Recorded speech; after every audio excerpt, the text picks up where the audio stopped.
안녕하세요. 너울쌤입니다. 네, 오늘은 2025년 요양보호사 표준교재 개념 정리 4장, 4강 시간입니다. 자, 1부 요양보호와 인권의 마지막 장이다라고 생각해 주시면 되겠습니다. 네, 같이 가보도록 할게요. 자, 표준교재 페이지 안내하겠습니다. 116페이지에서 158페이지에 해당하는 내용입니다. 자, 우리 앞장 3장에서는 노인의 인권에 대해서 살펴봤어요. 4장에서는 요양보호사 인권에 대한 이야기입니다. 자, 요양보호 선생님들도 이 일을 하시면서 지켜져야 되는 인권이 있습니다. 크게 세 가지 형태로 표준교재에 기입이 되어 있고요. 이것도 예시를 들어서 시험 문제 많이 출제를 하거든요. 그러니까 평등권이다라고 해서 고용 형태라든지 연령, 성별, 출신 지역이나 종교에서 차별받지 않아야 한다라는 내용입니다. 시험 문제는 중학교 졸업자라고 해서 어떠한 사유로 차별을 받았다. 그리고 이런 내용은 어떠한 인권에 위배된 것이냐. 아, 그럼요. 평등권이죠. 그다음 두 번째는 노동 관련 권리라는 게 있어요. 휴식이나 여가를 누릴 권리가 있고 또 노동 시간의 합리적인 제한이라든지 노동에 대한 동등한 보장이라든지 이런 부분들 있죠.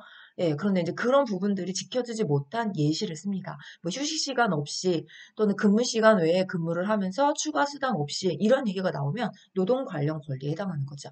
노동권 이렇게도 얘기하고요. 노동 관련 권리라고도 이야기합니다. 자, 세 번째는 자유권입니다. 의견과 표현의 자유를 누릴 권리가 있어야 되고요. 종교의 자유를 누릴 권리 또한 보장이 되어야 합니다. 자, 그렇다면 이러한 요양보호사 인권을 법적 권익보호, 그러니까 법적으로 보호하는 것이 있습니까? 네, 있죠. 크게 세 가지가 있습니다. 첫 번째는 근로기준법입니다. 그래서 근로자의 기본적인 생활을 보장을 해요. 그 목적으로 이 법이 만들어진 거고요. 그다음 근로계약서를 작성하죠. 제가 여기 내용을 쓰지 않았지만 어떤 임금이나 근로시간, 취업의 장소와 종사해야 할 업무, 취업 규칙 내용, 또 뭐 기숙하는 경우는 기숙사 규칙 이런 내용들이 모두 다 근로계약서에 명시가 되어야 되고 그 부분을 읽고 우리가 또 계약서를 작성하는 거죠. 자, 두 번째는 산업안전보건법입니다. 자, 의미의 내용을 조금만 구별해 두시면 좋겠어요. 막 엄청 어려운 문제가 출제되진 않는데 살짝 헷갈릴 수 있거든요. 그럼 산업안전보건법이 뭡니까? 자, 주체가 중요합니다. 장기요양기관의 장이에요. 이 장님이 요양보호사들에게 안전에 대해서 교육을 할 수 있어야 하고 또 요양보호사가 안전, 보건상의 이유로 작업을 중지했을 때 처벌할 수 없어야 되고요. 또는 요양보호사의 건강 문제를 예방하기 위해서 보건 조치라든지 이런 부분들이 준비가 되어야 됩니다. 이렇게 누가 만드는 거냐면 장기 요양 기관의 장. 그렇다면 산업안전보건법이에요. 자, 그에 비해서 세 번째 산업재해보상보험법은 요양보호사죠. 요양보호사 근로자. 근로자가 유해 물질에 의한 직업병 또는 반복 작업, 작업 자세, 뭐 작업의 힘든 정도, 교대 근무와 같은 작업 조건이나 직무상 스트레스와 같은 어떤 유해 요인에 또는 노동 과정에 노출됐을 때 그때 그곳에서 생기는 신체적, 정신적 재해를 포괄하는 개념이 산업재해보상보험법입니다. 자, 주체가 중요한 거예요. 기관의 장은 산업안전보건법, 근로자, 요양보호사는 산업재해보상보험법 이렇게 구별을 해두시면 좋겠습니다. 자, 산업안전 알죠? 산업재해 보상보험법은 저도 이렇게 헷갈리는 거예요. 산업재해보상보험법은 개념 내용보다는 지금 보시고 계신 화면에 나와 있는 산재 근로자 보호의 주요 내용이 훨씬 더 중요해요. 정말 많이 나왔던 문제예요. 지금까지 제가 16년 하면서 정말 많이 나왔어요. 지금도 뭐 꾸준히 나오고 있어요. 중요하니까. 그쵸? 우리가 이거는 근로자로서 꼭 알아야 될 내용이잖아요. 그래서 산재로 요양 중에 퇴직하거나 사업장이 부도 폐업하여 없어진 경우에도 재요양, 휴업 급여, 장애 급여 지급에는 지장받지 않는다. 그쵸? 퇴직이나 부도 폐업과 아무 상관이 없습니다. 자, 산재를 당했다는 이유로 해고할 수 없어요. 산재 요양으로 휴업하는 기간과 치료를 종결한 후에 30일간은 해고하지 못하도록 되어 있고 요양이 끝난 30일 이후에 해고할 경우에는 해고 및 정리해고 요건을 충족하셔야만 됩니다. 자, 보험급여는 절대 세금을 떼지 않아요. 그 다음에 이 보험급여를 받을 권리는 급여 내용에 따라 다르긴 하지만 3년 혹은 5년간 유효하고 또 퇴직 여부와 상관이 없고요. 자, 보험급여는 양도 또는 압류할 수 없어서 채권자가 건드릴 수 없습니다. 자, 명보사 시험은 다 옳은 것이잖아요. 네, 그래서 이제 저처럼 문제를 만들었던 사람이나 또 실제적으로 출제위원들도 이 내용을 다 거꾸로 바꾸는 거예요. 어떻게 바꿀까요? 세금을 뗀다. 그래서 채권자가 건드릴 수 있다.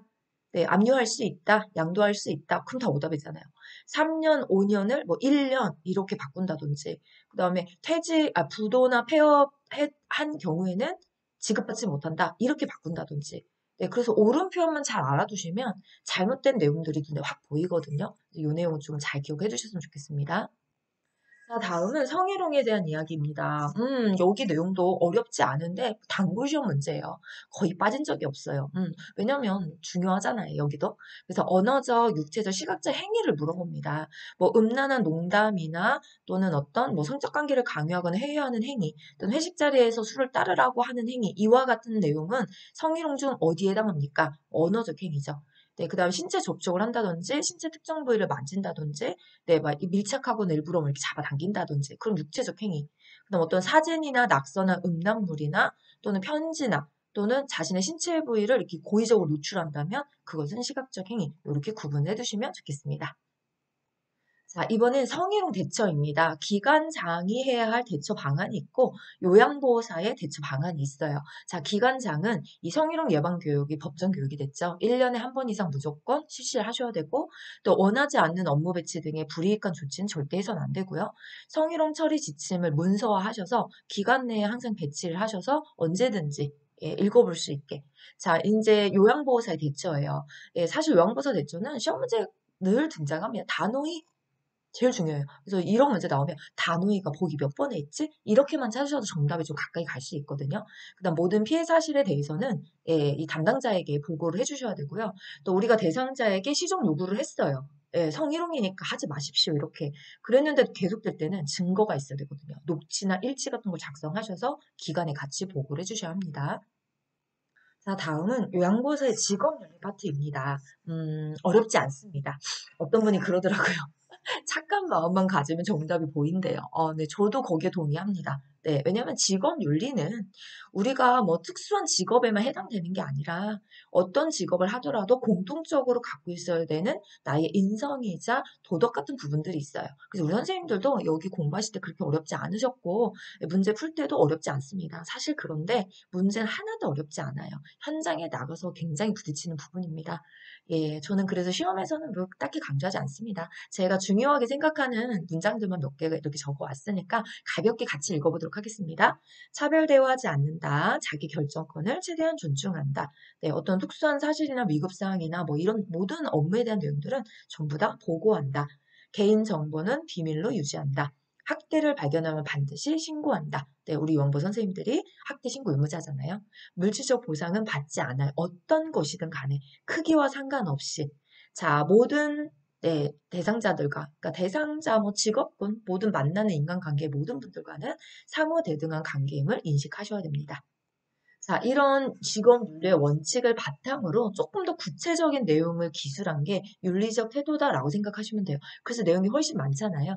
여기서도 제가 몇 가지를 좀 가지고 온 거거든요. 자, 대상자에게 의견을 물은 다음에 실행을 해주셔야 되고요. 그러니까 요양보호사 마음대로 일하면 안 되는 거죠. 자, 방문의를 변경할 경우에는 반드시 사전에 연락을 해서 양해를 구해주셔야 됩니다. 자, 법적, 윤리적 책임을 다해야 하고 사고 발생 시에는 즉시 보고해야 합니다. 자, 요양보호사가 판단, 조언하지 말아야 돼요. 그러니까 조금 이제 우리가 의아하다, 잘 모르겠다, 이런 부분들은 우리 장님이나 담당자에게 보고하셔서 상의하에 같이 업무를 진행해 주시면 됩니다. 그래서 뭐 단독으로 진행한다, 뭐 판단한다, 조언한다, 이런 말 나오면 오답 체크해 주시면 됩니다. 자, 다음은 표준교재에 기입이 되어 있는 요양보 업무에서 윤리 문제 사례를 좀 갖고 왔어요. 시험 문제 잘 냅니다, 여기도요. 출제가 되기 때문에. 그래서 경시하고 가시면 안 돼요. 이런 거죠. 이 내용을 이렇게 써놓은 게 아니라 이와 같은 상황일 때 요양보호사의 올바른 대처 방법을 고르시오. 이런 거 있죠. 예, 그럼 요양보호사 서비스 대상자를 선별해야 되는 상황이 생기는 거예요. 그럴 때는 앞에서 나왔죠. 차별 대우하지 않는다. 네, 인위적으로 내 마음대로 못한다라고 얘기하는 것이 아니라 담당자와 상의하시고 네, 관리 책임자에게 보고하셔서 상의하에 결정을 하시면 됩니다. 자, 두 번째는 요양보호 대상자가 성적 행동을 하는 경우예요. 네, 막 손도 쓰다듬고 앞에서 하셨죠. 네, 이런 경우에는 네, 거부해야죠. 단호하게 거부를 하시고 가족과 관리 책임자에게 알려주시고 또 반복적으로 같은 일이 일어났을 때는 서비스를 중단할 수 있다. 또는 아까 녹취나 일지 같은 걸 작성하셔서 네, 기관에다 보고를 해주셔야 되고 또 가족과 면담도 필요합니다. 자, 제일 많이 나오죠, 이거. 본인 부담금을 면제를 해달라고 얘기를 하는 거예요. 할 수 없죠. 이거 법적으로 금지가 되어 있잖아요. 노인장기 요양보험법 제69조에 명시되어 있기로 그런 불법 행위는 할 수 없습니다. 또 신고하면 포상금 나온다고. 근데 저는 수업 시간에 이거 엄청 조금 개그 유머스럽게 하는데 여기서는 또 그렇게 하면 말 많다, 시간 없다 이런 얘기 하셔서 패스하겠습니다. 그러나 굉장히 많이 나오는 내용이에요. 네, 법적으로 금지라는 거 기억해 두시면 되고 자, 그 다음에 복지용구를 유인 알선하는 경우 이것도 시험 문제 많이 출제합니다.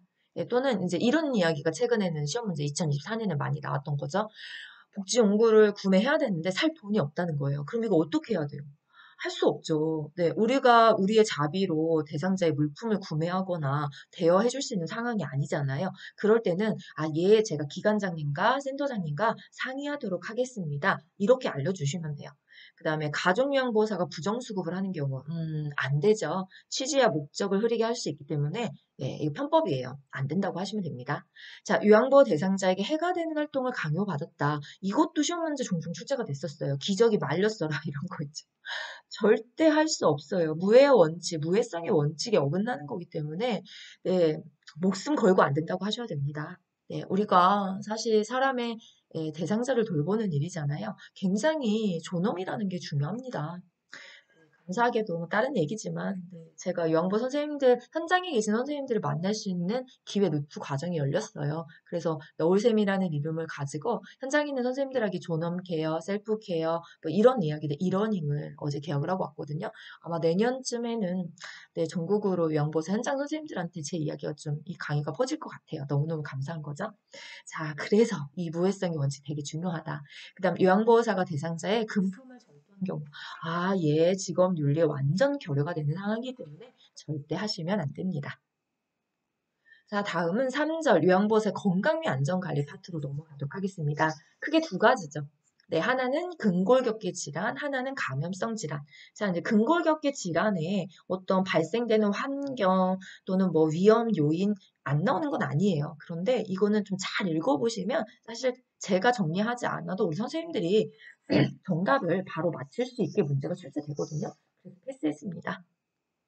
그리고 근골격계 질환의 종류들이 많아요. 뭐 어깨 통증이라든지, 그죠? 지금 제가 가져왔던 수근관 증후군, 손목 통증, 그 다음에 요통, 뭐 종류별로 있는데 어깨, 목 이렇게 종류가 다양하지만 사실 시험 문제 가장 많이 출제가 되는 건 이 손목 통증에 해당하는 수근관 증후군이에요. 그래서 여기는 조금 같이 알아두셨으면 좋겠다 싶어서 제가 선별을 해서 가져왔고요. 자, 손바닥과 손가락이 저리는 이상 증상이 나타납니다. 손의 감각 이상, 감각 이상은 네, 없던 감각을 느끼는 거잖아요. 찌릿찌릿한다든지 벌레가 기어간 느낌이 난다든지 감각 조화는 원래 잘 느껴야 되는 감각을 못 느끼는 거잖아요. 네, 뜨거운 거 대도 잘 모르고 차가운 거 대도 느낌이 없고 이러면 감각 조화. 그 다음에 통증이나 근력 약화, 특히 엄지손가락의 반쪽 부위부터 둘째, 셋째, 넷째 손가락과 이와 연결된 손바닥 피부의 감각이 둔해집니다. 네, 왜냐하면 이 정중신경이 새끼손가락은 지나가지 않거든요. 그래서 엄지가 첫째죠. 첫째, 둘째, 셋째, 넷째. 여기 네 번째 손가락까지가 네, 이 증상이 느껴지는 거예요. 자, 손목을 지나치게 손바닥 방향으로. 왜냐면 정중신경이 손바닥 방향 쪽에 있어요. 등 쪽에 있는 게 아니거든요. 그래서 손목을 손바닥 방향으로 힘을 줬을 때 이 시험 문제 굉장히 많이 내죠. 오답으로요. 손바닥 방향인데 손등 방향. 그럼 틀렸잖아요.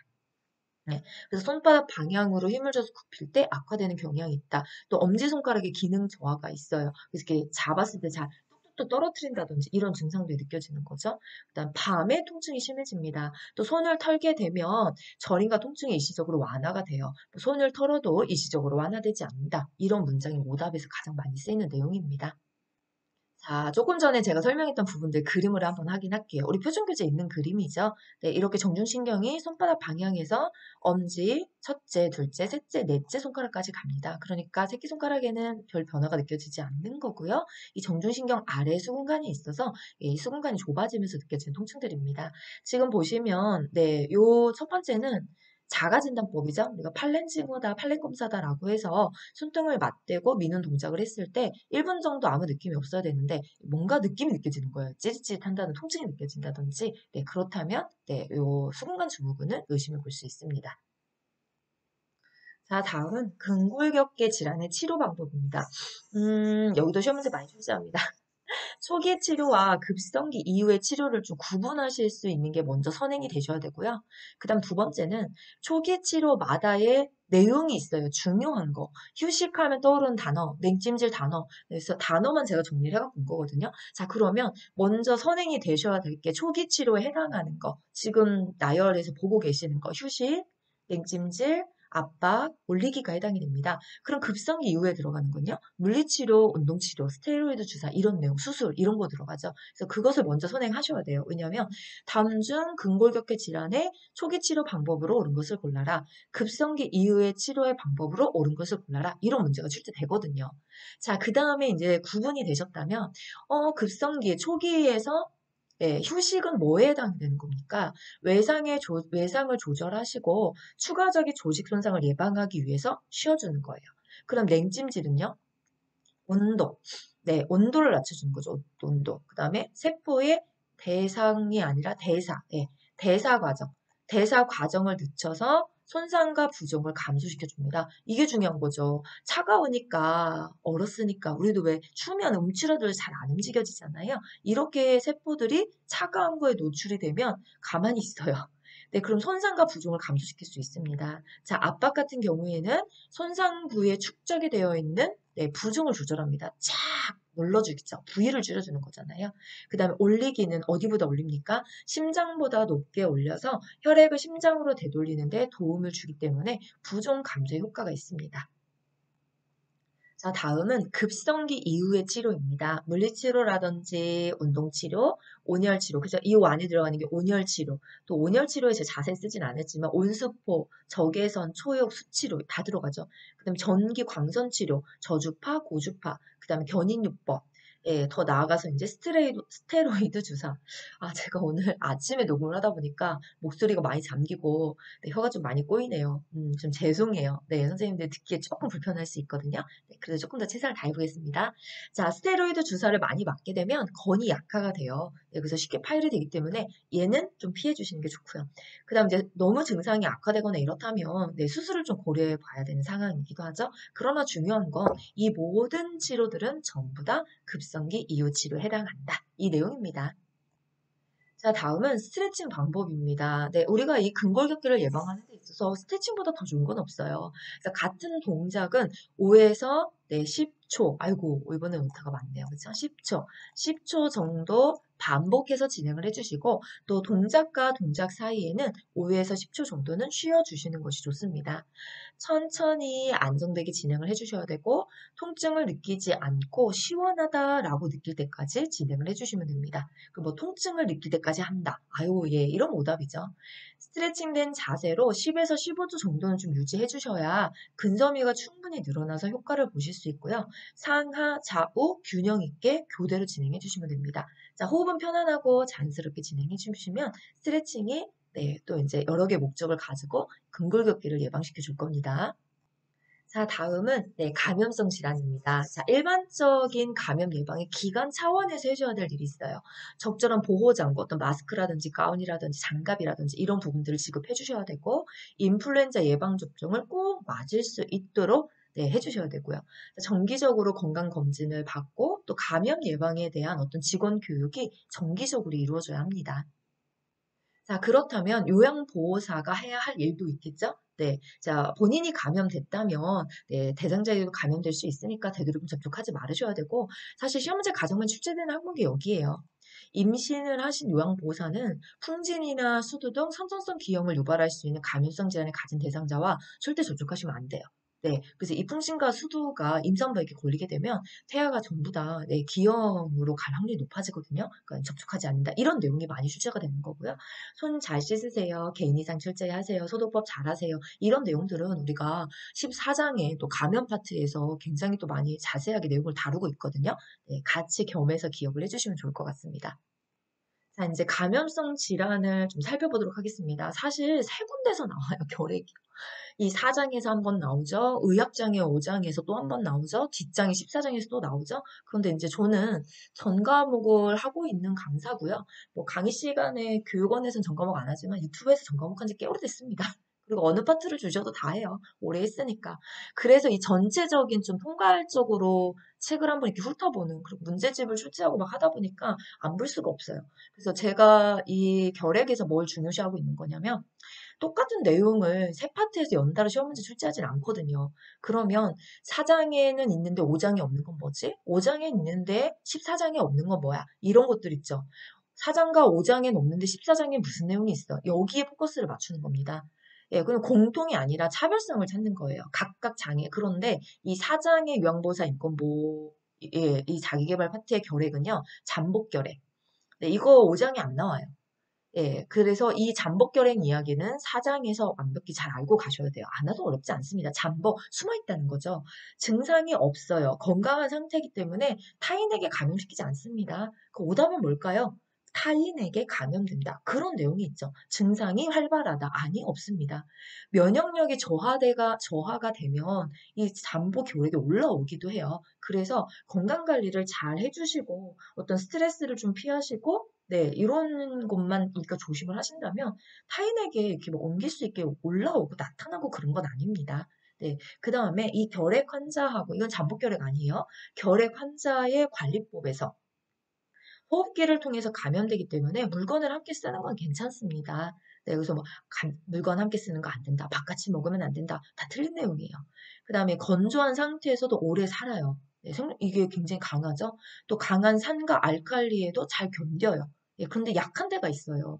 햇빛에 굉장히 약해요. 그래서 이 직사광선을 쬐게 되면 수분을 죽기 때문에 침구라든지 이런 부분들은 전부 다 일광소독을 해서 사용하시는 것이 중요합니다. 자, 다음은 독감입니다. 이 또한 4장, 5장, 14장에 다 있습니다. 그래서 예방접종의 그 날짜의 기한을 좀 얘기하거든요. 예, 이거가 5장에는 없어요. 그래서 10월에서 한 12월 사이에 받는 것을 권장한다. 왜냐면 우리도 지금 이렇게 접종하잖아요. 통상 한 12월부터 이듬해 5월까지 유행을 하기 때문에 접종 기간이 나오는 거고요. 그리고 병이 회복될 쯤에, 그러니까 독감 증상이 이렇게 회복이 되셔야 되는데 그때 다시 열이 난다든지 기침이 나거나 가래가 발생한다면 이 독감 아닙니다. 네, 이 바이러스성 폐렴으로 넘어간 거예요. 그래서 폐렴이 의심될 수 있기 때문에 병원 진료를 반드시 봐주셔야 되고 또 인플루엔자에 걸린 요양보호사라면 일주일 정도는 좀 휴식을 취해주시면서 감염력이 좀 떨어지고 나서 회복이 되신 상태에 다시 업무를 시작하셔야 됩니다. 자, 다음은 노로바이러스 장염입니다. 감염력이 강한 장염이에요. 예, 이게 시험 문제 좀 많이 등장을 하거든요. 감염력이 강하다. 이게 정말 강해요. 그래서 오염된 음식을 섭취했거나 오염된 물로 세척한 과일이나 채소를 먹었거나 불충분하게 조리된 고기를 재료로 한 음식을 먹었거나 예, 이런 내용들. 그래서 아까 오염된 음식에 제가 따로 표기하진 않았지만 익히지 않은 굴이나 해산물들이 굉장히 많이 들어갑니다. 또 이제 질환에 걸린 대상자 구토물에 의해서도 감염이 되기도 해요. 그래서 감염이 굉장히 강한 거잖아요. 자, 그럼 어떻게 관리해야 되나요? 감염된 경우 증상이 약하더라도 2, 3일간은 좀 업무를 중단하셔야 되고요. 증상 회복 후에도 최소 2, 3일간은 음식 조리하시는 것은 중단하는 것이 좋습니다. 개인 위생은 철저히 해주시고 어패류는 반드시 익혀서 드시기를 권장합니다. 자, 다음은 옴이에요. 옴도 마찬가지로 피부계 질환이 5장에서 나옵니다.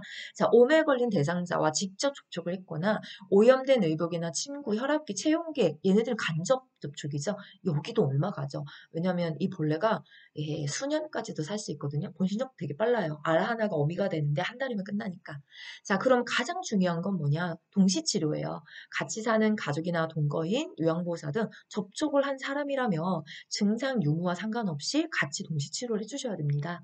자, 침구류는 뜨거운 물로 10분에서 20분간 세탁한 후 건조하시고요. 왜냐면 뜨거운 물에 약하잖아요. 3일 이상 사용하지 않고요. 다린 위에 사용하시면 더 좋습니다. 자, 이제 마지막 요점 정리 내용일 것 같아요. 자, 신설 파트죠. 제가 2024년에 책이 한번 개정이 되면서 사실 2024년에 개정판에 있는 문제 내용을 요점 정리에도 많이 했고 제 문제집 여고생 요양보호사 문제에도 많이 출제했고 네, 이렇게 유튜브에서도 많이 했어요. 그런데 안타깝게도 신설 파트에서 시험 문제 거의 출제가 안 됐거든요. 그러나 이제 2025년에는 대거 나올 거라고 예상을 합니다. 왜냐하면 이런 말 국시원 직원이 들으면 좀 그렇겠지만 일 안 하셨어요. 전혀.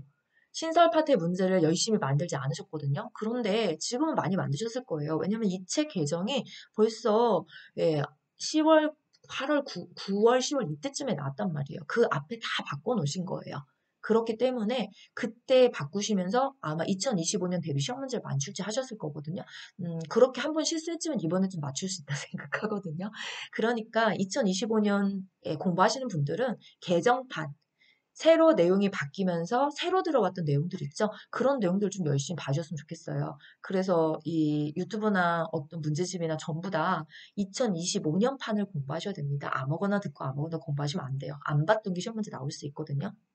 자, 그럼 요양보호사 직무 스트레스와 관련돼서 네, 내용들이 많아요. 그래서 스트레스를 받는 상황, 네, 어떤 건강상의 문제와 사고가 발생했을 때 이런 내용들 있죠. 네, 그런 내용들을 토대로 직무 스트레스의 요인들이 있어요. 네, 이게 스트레스 요인입니다. 직무 요구라고 해서 노동 강도가 매우 크다든지 아니면 또 우리가 왜 사람을 대하는 일이다 보니까 감정 노동에 노출이 많이 되잖아요. 유튜버인 저 역시도 마찬가지입니다. 그래서 제가 댓글을 달고 있잖아요. 네. 그 다음에 성희롱. 예. 그 다음에 역할이 모호한 거죠.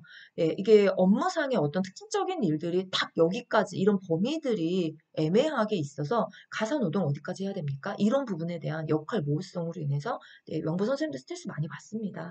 또 조직 체계예요. 조직이 이렇게 체계적으로 이루어져 있어야 되는데 소단위의 이 사업장들이 많다 보니까 그런 부분들이 미비한 거죠. 그래서 이런 내용들이 있었을 때 우리가 어떻게 그러면 이 스트레스를 예방하고 또 대처해야 됩니까? 이런 내용들 있죠. 근로 시간에 대한 관리라든지 휴식 시간이나 공간을 제공하셔야 되고 의사소통이 확보가 돼야 되고 관리자의 충분한 지지와 교육, 근로조건 개선, 지침 같은 부분들이 들어가 줘야 되는데 그 중에서 스트레스 대처 방안으로 여러분 선생님들 책에 이런 내용이 나와 있어요. 저는 굉장히 좋다고 생각을 하거든요. 긴장 이완 기법. 이렇게 편안한 상태에서 우리가 명상하듯이 그렇죠? 그다음 호흡법. 흥분 상태가 되면 이렇게 호흡이 거칠어지잖아요. 저도 말 많이 하면 거칠어지거든요. 그랬을 때 손을 배 위에 올려놓고 이렇게 눈을 감으면서 호흡을 한번 다듬으면서 이런 스트레스 편안한 마음으로 돌아가는 거죠. 네, 심상훈련입니다. 과거에 이렇게 편안했던 기억을 좀 떠올리면서 복식 호흡하는 거. 그다음 자신의 생각. 인지수정이라고 하죠. 긍정적인 생각으로 많이 바꿔가는 거예요. 그런 걸 하다 보면 스트레스가 어느 정도 좀 풀리기도 하거든요. 요양보 선생님들한테 반드시 필요한 내용인 것 같아요. 왜냐면 내가 행복해야 좋은 돌봄이 나가기 때문에 그렇죠.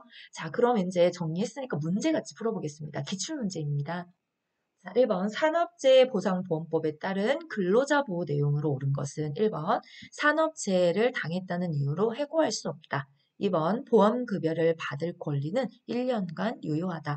3번 보험급여는 채권자에게 양도할 수 있다. 4번 보험급여는 조세로 적용이 되어서 세금을 부과한다. 5번 사업장이 폐업한 경우에 휴업급여를 지급받지 못한다.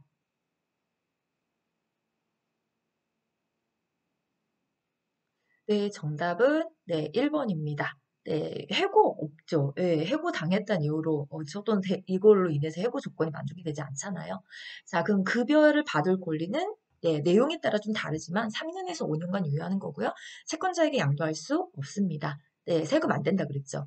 그다음 휴업급여. 네, 그다음에 이거 말고도 내용이 좀 여러 개가 있었잖아요. 재요양, 장애급여. 그래서 이런 부분들에서는 지장에 지급받는데 아무 지장이 없다는 거. 그렇죠? 이런 내용들 기억해 두시면 되죠. 2번 갈게요. 자, 언어적 성희롱에 해당하는 것은 1번 성적 사실 관계를 물어봄, 2번 뒤에서 껴안음, 3번 신체 부위를 노출함, 4번 음란한 사진을 보냄, 5번 엉덩이를 밀착시킴.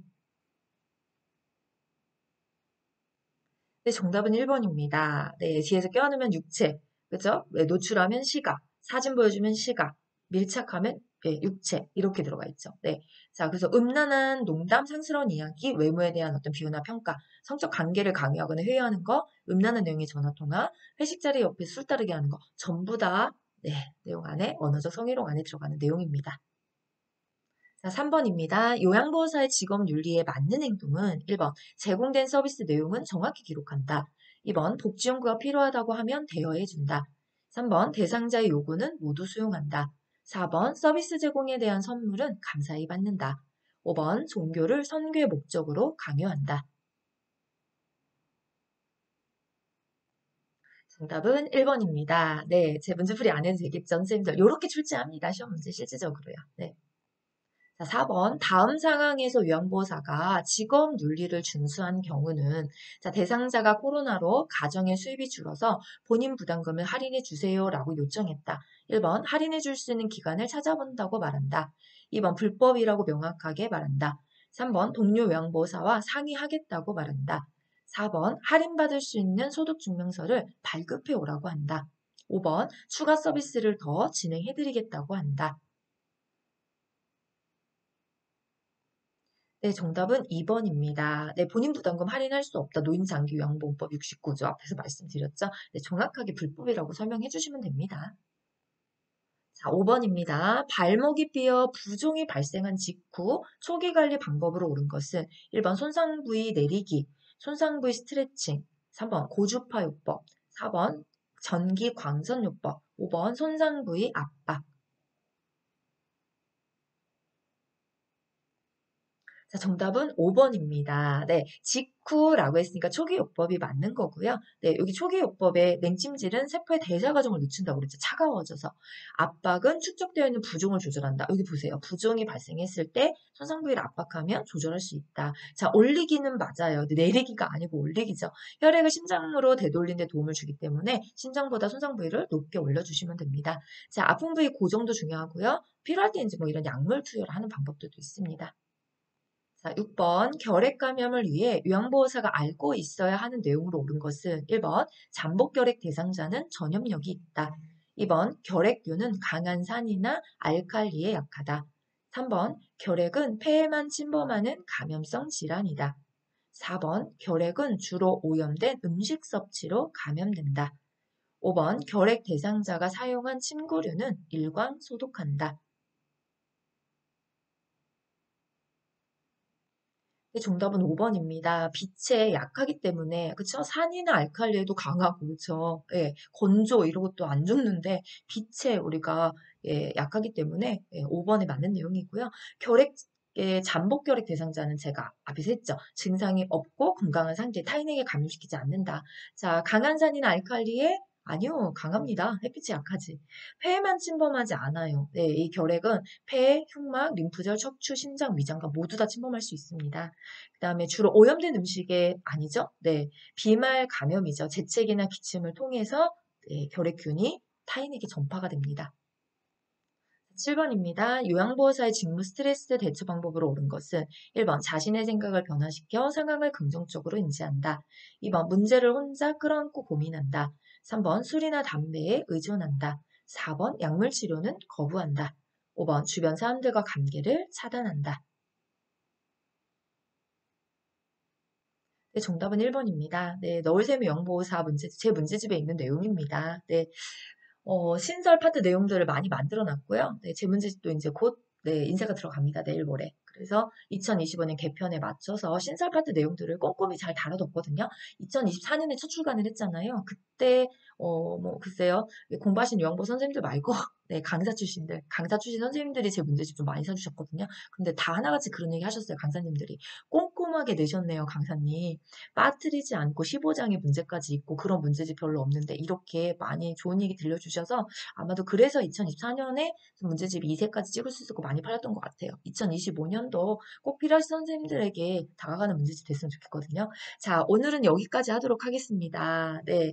자, 공부해 주시냐고 너무너무 선생님들 감사하고요. 제가 1장부터 14장까지 지금 계획에 열심히 부지런히 하고 있어요. 그런데 이 일만 하는 사람이 아니다 보니까 현직의 강의도 진행하고 있고, 또 아까 말씀드린 것처럼 인허닝에 대한 개발도 지금 계속 하고 있는 강사여서 시간의 속도를 좀 내기는 하는데 중간에 조금 멈출 수도 있거든요. 그렇지만 열심히 이어가 보도록 하겠습니다. 제가 예, 가르치는 제 제자 선생님들도 이미 개강을 해서 우리 그 선생님들 위해서라도 제가 복습 강의를 다 정리해줘야 되거든요. 자, 오늘 여기까지 할게요. 네, 감사합니다. 자, 한 번만 더 하고 가겠습니다. 예, 내용 공부하시고, 네, 좋으셨다면 구독이나 좋아요 한번 눌러주시고요. 알람 설정까지 같이 해주시면 새롭게 올라오는 영상들 앞으로 언제도 계속 될 거거든요. 네, 쉽게 보실 수 있으니까 구독, 좋아요 부탁드리겠습니다. 네, 진짜 갑니다. 감사합니다.